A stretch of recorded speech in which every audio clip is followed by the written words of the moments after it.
Hello, and welcome to this session that I'm doing just for you. I've got myself on a small little view so that I don't take away from the PowerPoint because we've only got 30 minutes together. So I really want us to focus on what we're doing here in the PowerPoint so that I can share with you different ways of overcoming classroom challenges that has been put to me over the years when people are talking about transforming or developing their environments. So I'm just going to minimize myself even more so that we're not distracted with the faces. So thank you for joining me. If you're listening to the recording, I'm so glad that you've taken 30 minutes out of your very busy day and are giving yourself this time to reflect and think about things that you can do in your room and ways that you can be more effective in your room to work with the children. So good on you. You know, it's not easy to carve out that time, especially at this time of the year. I understand that. So let's get started by making sure that we're in a good space. Let's do some breathing together. And if you've been with me before, you know that I always start my sessions with some calm awareness breathing. It's to circulate the blood through the brain so that it minimizes any levels of cortisol that you might have sitting in your brain. That way you can think a little clearer, you can remember things a little bit more, and things make a lot more sense to you. It also helps to calm the polyvagal nervous system when we do our big exhale at the end of our breathing in. So the way 4-4-8 works is that we breathe in for 4 seconds, we hold it for 4 seconds, and then we breathe out with a big, strong exhale out through our mouth for 8. So let's do that together before we start. And I'll do the counting and we'll breathe together. You can leave your eyes open or closed, whatever you're more comfortable with. Okay, let's breathe in, 2, 3, 4, and hold. 2, 3, 4, and out. 2, 3, 4, 5, 6, 7, 8. And in, 2, 3, 4, and hold. 2, 3, 4, and out. 2, 3, 4, 5, 6, 7, 8, and in, 2, 3, 4, and hold. 2, 3, 4, and out. 2, 3, 4, 5, 6, 7, 8. Now wiggle your fingers and your toes, open your eyes, and I'll just remind you of our brain set mantra, which is a calm brain is a thinking brain. And that's what we've just done. All right, so let's move into this topic. For those of you who I haven't met or you don't know much about my work, this is me. I'm Dr. Kathryn Murray and I'm from Australia. I work and travel to many places in our world, which I'm so grateful for and I'm very blessed to be able to do. I share my brain set environments formula with teachers all over the world, either online or face-to-face. I've written lots of articles about brain set. I've been in this early childhood industry for 40 years or over 40 years now.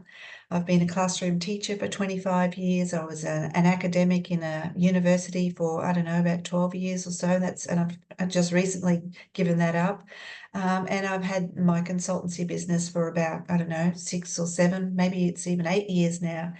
And during the time of having my consultancy, Future Strong Education, I developed the Brain Set Environments Formula, which is a way of setting up our environments that supports the developing brain in young children.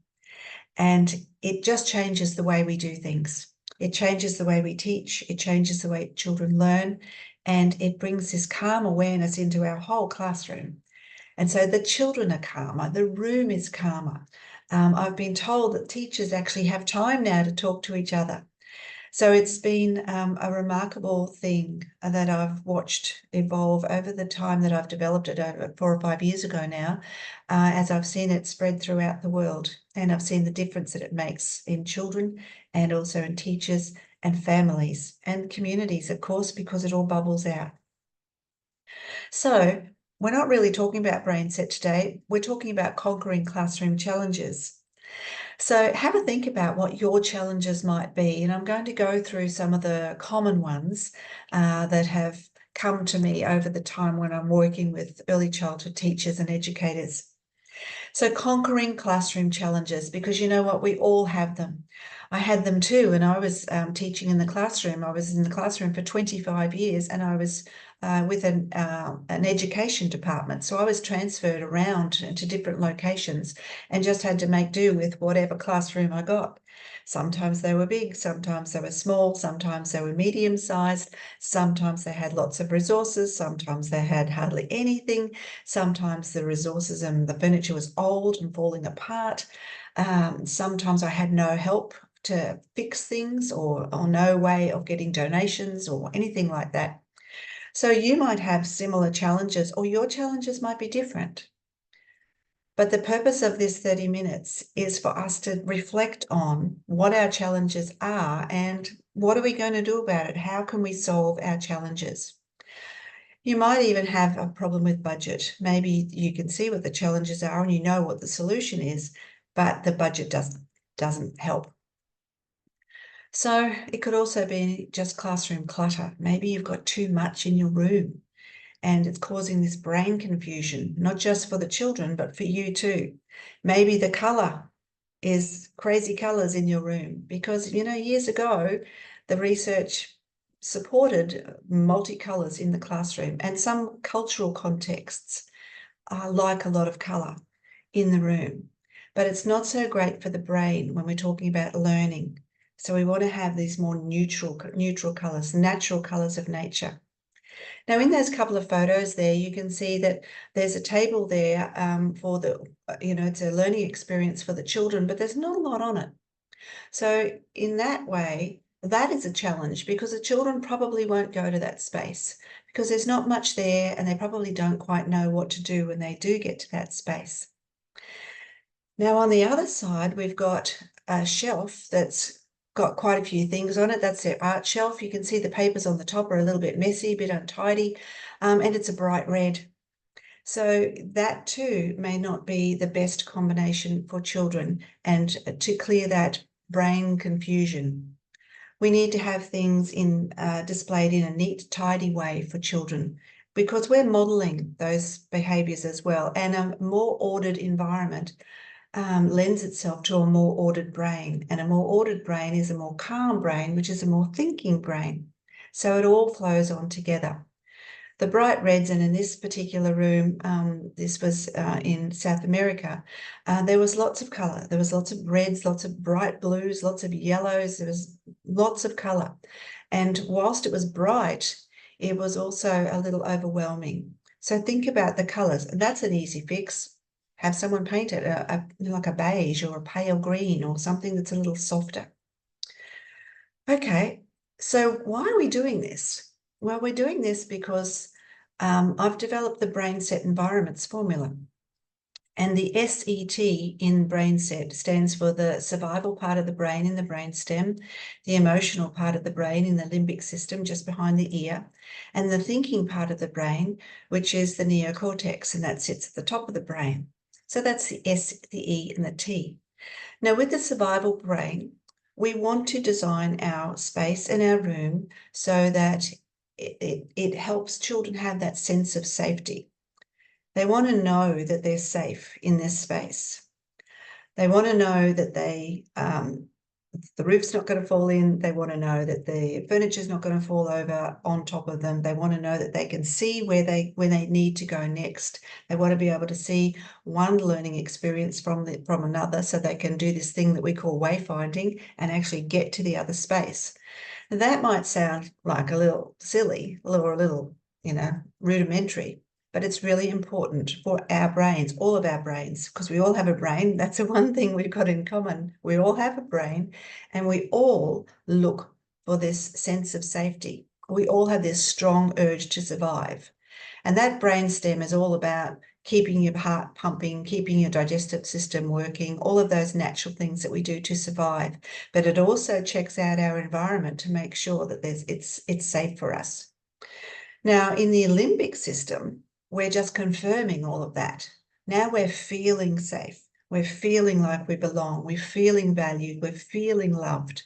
And that's important too, because those two go hand in hand. The survival part of the brain and the emotional part of the brain go hand in hand. Because if those two aren't blended together nicely, we have an influx of cortisol in the top part of our brain, in the neocortex. And that cortisol is the stress hormone. And that happens when we feel a little threatened, or when we're unsure, or when we think, it's not quite right in this space. And then that gives us this thing called foggy brain. So now we're not thinking as clearly as we should. We're not making the decisions that we should. We're not being able to solve problems like we should. We're not even being able to communicate as well as we possibly can, because there's the cortisol. So in the brain set environments formula, we take all of this into consideration, and we set up our classroom in a way that supports the S, the E, and the T. Now, of course, that comes along with planning. It doesn't just happen overnight, and we can't just do something. We might do things instinctually, and most of us do that. Most of us are good at what we do. Well, all of us are good at what we do. We all have the best intentions of doing things for the children and the learning that's going to take place. But sometimes we don't quite get it right.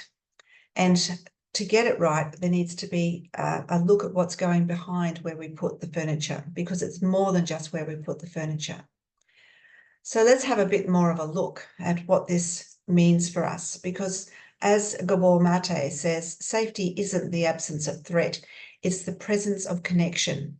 And when we set up our rooms well, we deepen those relationships and we build those connections between the children, but also between the children and us. So let's keep in mind the brain. And now let's think of these three design pillars. We've got the survival pillar, which links to the brainstem. We've got the emotional pillar that links to the limbic system. And of course, the thinking pillar that links with the neocortex. So within our three pillars, we have 16 elements of design. And these elements of design that you can see there in the Venn diagram all overlap. They're not specifically designed for each area that you're developing in your classroom. They overlap, they combine, and always with the child as the focus. When we do this well, we support critical thinking and we can support critical learning, meaning that the children will ask questions about their learning, they will initiate their own types of learning, they will monitor their own learning, they will be able to communicate their own learning and think things through a little more. We also take into account in our planning, we think about the child's interests at their developmental level, their personal disposition. It's who they are as a person, not just what they can do. It's who they are, their background, their previous experiences, and this adds to everything that we do in the room. So I guess in a nutshell, that's the essence of the brain set environments formula. One thing I want to draw your attention to is the defined spaces in the design for learning pillar. The defined spaces are multiple small spaces throughout the room. The whole room is the learning environment, and we will have multiple defined spaces, small defined spaces. Small meaning a space for one child, 2, 3, 4, maybe 5, at the very most 6, and that's probably in the construction space. And the reason for that is because that helps to calm the brain. The children are dotted around the room in smaller groups, which means you as the teacher can move around and facilitate stronger relationships and ask really great open-ended questions and get really great responses from the children. So that's that side of it. But also it encourages oral language, because if a child is sitting just with one other person, they're less threatened, they're more likely to talk to them and collaborate on things, negotiate. They are more focused on what they're doing, they're more engaged with what they're doing, and they get lost in what they're doing, and time just goes by. I've had teachers of 2- and 3-year-olds telling me how much longer the children stay in the spaces that they've created because they're smaller defined spaces and they're not as distracted. So if we have multiple spaces in our room, that all sounds great, but what if you've got a little room? So let's have a look at some of these issues. We go from small to large. This is a large room. This was a very big room in Australia. And you can see there that there's lots of open floor space. And all of these images that I'm going to show you have elements of brain set that you can see. We're not looking for the holes. I will point out areas that you might consider changing, but we're not looking for the deficits here. We're looking for the strengths and how this is going to work better for you as teachers. So you can see that they've doubled up on things, and that's what you do if you've got a really large room, you double up on the spaces. So you can see they've got 2 couches, the soft furnishings here that are in the emotions pillar. They've got one here, and you can see there's another one up here, and that's a reading space. You can see that they've got a few different defined spaces using rugs on the floor to define the area. You can see they've got additional soft furnishings there with the cushions. They've got multiple tables, and of course this isn't a photo of the whole room. The room goes behind me where I was standing taking this photo, so it's a bigger room than this as well. They could even do with another table in here, or just something, some cushions on the floor, something else. They could add to this even more. But the idea is if you have a large room, you double up on the spaces and maybe make multiple spaces for 1 or for 2, so that children have options.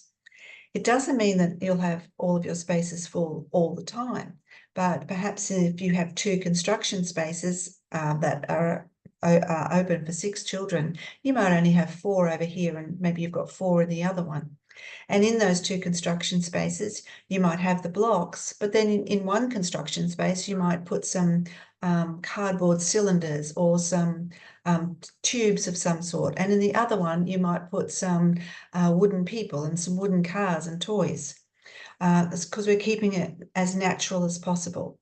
And here in this room, the teachers have divided things off with natural branches. They've got the rounded corners, and that adds to the safety aspect in the brain, the survival part of the brain.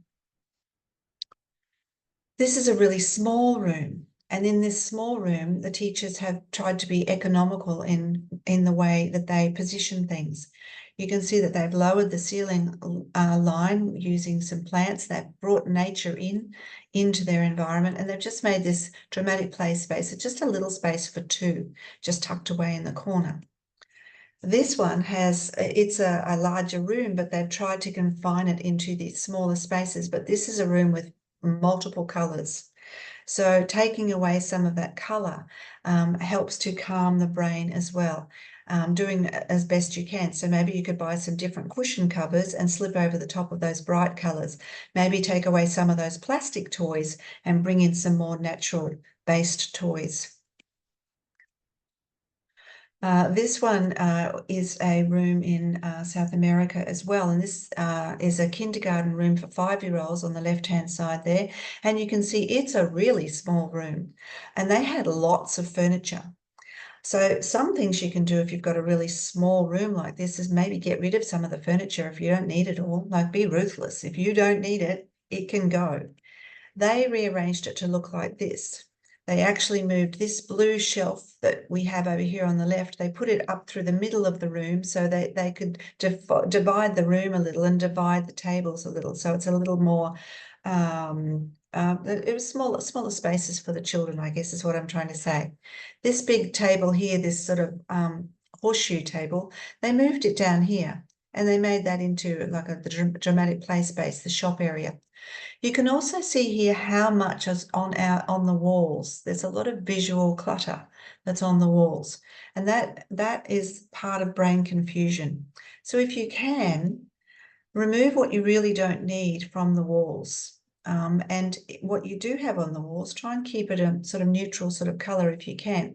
We add colour with the children's work that we might display. We add colour with greenery. We add colour with adding different eclectic things that we put around our room that are interesting. This room didn't have a lot of furniture. It didn't have a lot of resources. And the way that it's been positioned there, it looks very open and bare and barren, and it's probably not terribly inviting for a child to go into. A child would wonder, why would they go there? So we might want to close that in a little, maybe swing this shelf to make it go down this way. So we're defining the space a little more. Maybe bring these off the wall and put them across the front. So we're defining the space a little. We don't want to close it right off, because children who have experienced trauma find that a little threatening if they go into a space and they feel like they can't get out. So we don't want to close that off, but we could enclose it a little more and then add some things on the table to make it more home-like.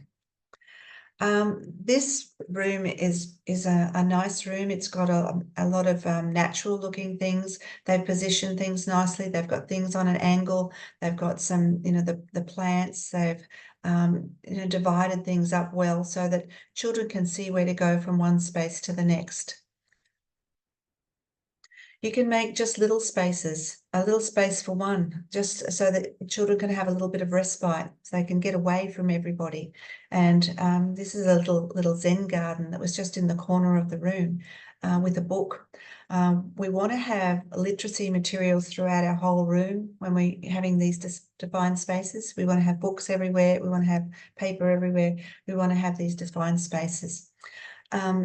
Another way to do it is have tables like this and have something come up through the middle to define the middle, the two sides of the table. So here we have one learning experience. Over here we have another learning experience. We've got the cushioning there, the soft furnishings over there, and we've got books. We could have something else there on the floor, another little mat on top of that mat to define some maybe manipulative or something else. So we can double up on the spaces too if your room is really small. This is a long, narrow room, and these teachers have worked hard to use the shelving to divide the spaces up and use nature. So that it still feels warm and cozy. They've got standing tables back behind me. There was a sitting table. Over here is their book area and some other areas over here. But we can have standing tables, sitting areas, a whole range of things in our room.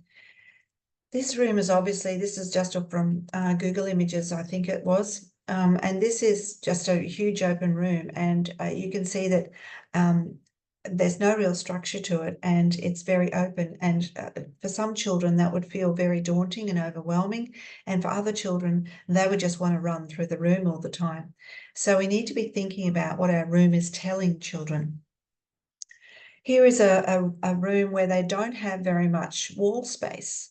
It's all taken up with these big storage cupboards or closets, which is great, or where they put their bags. These are the bag lockers or cubbies. But there's not a lot of other storage area, a display area or wall space for them to put the children's work. So they use different shelving, and they display children's work on the shelving as well as making these small defined spaces in, all the way through the room. This is actually their meeting space, but it's also their entry into their room. So they've sort of doubled up on some of the spaces as well. Have a think about the environment that you're creating in your classroom, because the way we think, act, and feel changes in the environment that we design. So if we think about this space, this is out in the forest. It's a built environment because man has built those steps. It's a built environment, but how we think, feel, and act in that space is very different to how we might be around the pool at an LA resort in Los Angeles. Sitting on those day beds, having the waiter come to you and bring you drinks or bring you food, having a dip in the pool and lying back out in the sun for a little while, going over to the other space to have a massage. It's a very different tone. And so how we think, feel, and act in this environment is very different to this space that I was at in India when I was working over there, where it's just a quiet little space overlooking part of India, part of Delhi. And how we think, feel, and act is very different if we're in a place of worship. So the environment speaks. So what's your environment saying to the children? Is your environment small, and because it's small, it's got too much in it? Is it a little cluttered? Does it cause brain confusion? Is your environment really large, really big room? And so it's so open that the children feel overwhelmed and cavernous and a little bit under threat because it's so big. What is your environment saying to you, but also to the children? If you're looking for things to add to your environment, you could try something like the giving tree. The giving tree, the way I did the giving tree anyway in my classroom was I just drew a big picture of a tree. And then the children and I cut out leaf shapes with green paper. And on the green paper, I wrote what our room needed. I just, blue tacked it is what we call it. It's like sticky stuff that so you can peel off the leaf. So on it, I might put, we needed 3 olive green placemats, or we need 1 bag of rice, or whatever it is that our room needed. I would put it on the leaf and leave it in a space that the parents could see it, and they would take the leaf and then they would add that to their shopping list, and that's how we were getting donations from the parents. Now, I've also done it a different way. I've gotten a branch from out in the bush, in the forest, and I've put that in a pot. And then I've just done the same thing with the leaves, just stuck the leaves onto the branches of the real branch, and done it that way. And I've made a giving tree, and the parents love it. It brings them into the classroom. They feel like they're connected. They feel like they're part of it, and we're building that relationship between us and the parents. So it worked for me. I hope it will work for you too if you're looking for more materials for your room. So I want to remind you that when a flower doesn't bloom, you fix the environment in which it grows, not the flower. And that's our job as teachers and educators of early childhood people. We want to fix these environments.